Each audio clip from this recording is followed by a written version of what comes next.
അങ്ങനെ ബോട്ട് ഹൗസിലെ കാഴ്ചകൾക്ക് ശേഷം ഞാൻ നേരെ വന്ന ടൗണിലോട്ടാണ്. ഊട്ടി ടൗണിലാണ് ഇപ്പോൾ ഉള്ളത് കേട്ടോ. ഇനിയിപ്പം കുറച്ച് നേരം മാർക്കറ്റൊക്കെ ഒന്ന് എക്സ്പ്ലോർ ചെയ്യാനാണ് കരുതുന്നത്. അപ്പോൾ ഞാൻ ആദ്യം കണ്ട ഏതിലോ വഴി കൂടെ കയറി മാർക്കറ്റിലെത്തിയിട്ടുണ്ടായിരുന്നു. മാർക്കറ്റിലാണോ എന്ന് അറിയത്തില്ല, പക്ഷേ മാർക്കറ്റ് പോലെ ഫീൽ ചെയ്യുന്നൊരു സ്ഥലമായതുകൊണ്ട് മാർക്കറ്റാണെന്ന് വിചാരിക്കുന്നു. ചുമ്മാ അതിലൂടെ അങ്ങോട്ടും ഇങ്ങോട്ട് തേരാപ്പാര നടന്നു കേട്ടോ. നല്ല രസമുണ്ട് കേട്ടോ. നമ്മൾ ഊട്ടി മാർക്കറ്റ് അത്യാവശ്യം വലിപ്പമുള്ള വലിയ മാർക്കറ്റ് തന്നെയാണ്. അതിനുശേഷം നമ്മൾ ഒരു ബദാം മിൽക്ക് കഴിക്കാമെന്ന് വെച്ചാൽ കേട്ടോ. നല്ല ചൂട് ബദാം മിൽക്ക് ഈ തണുപ്പത്ത് നല്ല രസമല്ലേ.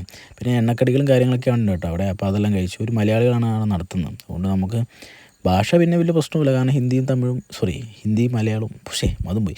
തമിഴും മലയാളം വലിയ ബുദ്ധിമുട്ടില്ലല്ലോ. ശേഷം വീണ്ടും ഞാൻ ടൗണിൽ കൂടെ അങ്ങോട്ടും ഇങ്ങോട്ടും നടന്നു കേട്ടോ. അതിന് ശേഷം ഒരു ഫ്രൈഡ് റൈസ് കഴിച്ചിട്ടുണ്ടായിരുന്നു. ബഡ്ജറ്റ് ഫ്രണ്ട്ലിയായിട്ട് നമുക്ക് ഫുഡ് കഴിക്കാം ഇങ്ങനെയുള്ള തട്ടുകടയിൽ. പക്ഷേ എന്താ പറയുക, നീറ്റ്നെസ്സും കാര്യങ്ങളൊന്നും നോക്കരുത് കേട്ടോ. പിന്നെ നമ്മൾ ആ കാണുന്ന ലൈറ്റിംഗ് ഒക്കെ വന്നു കഴിയുമ്പോഴേക്കും ഊട്ടിയുടെ ശരിക്കും ഒരു ഭംഗി നമുക്ക് നന്നായിട്ട് മനസ്സിലാവുന്നുണ്ട് കേട്ടോ. അങ്ങനെ കുറേ നേരത്തെ നടപ്പിന് ശേഷം ഞാൻ നേരെ വന്ന് ബസ് സ്റ്റാൻഡിൽ ഇരുന്നിട്ടുണ്ട്. നമ്മുടെ ബസ്സിന് വേണ്ടി വെയിറ്റിംഗ് ആട്ടോ. അങ്ങനെ ഏകദേശം ഒരു 8 മണിയൊക്കെ ആയപ്പോഴേക്കും നമ്മുടെ ബസ് വന്നിട്ടുണ്ടായിരുന്നു. ഇനിയിപ്പോൾ ബസ്സേ കയറണം. നല്ല തണുപ്പായി തുടങ്ങിയിട്ടുണ്ട് കേട്ടോ. അപ്പോൾ നൈറ്റ് ആയതിൻ്റെ ആയിരിക്കും നല്ല തണുപ്പായിട്ടുണ്ട്. ഇനി ബസ്സേ കയറി ഏകദേശം രാവിലെ ഒരു 6 മണിയൊക്കെ ആകുമ്പോഴേക്കും കണ്ണൂരെത്തും.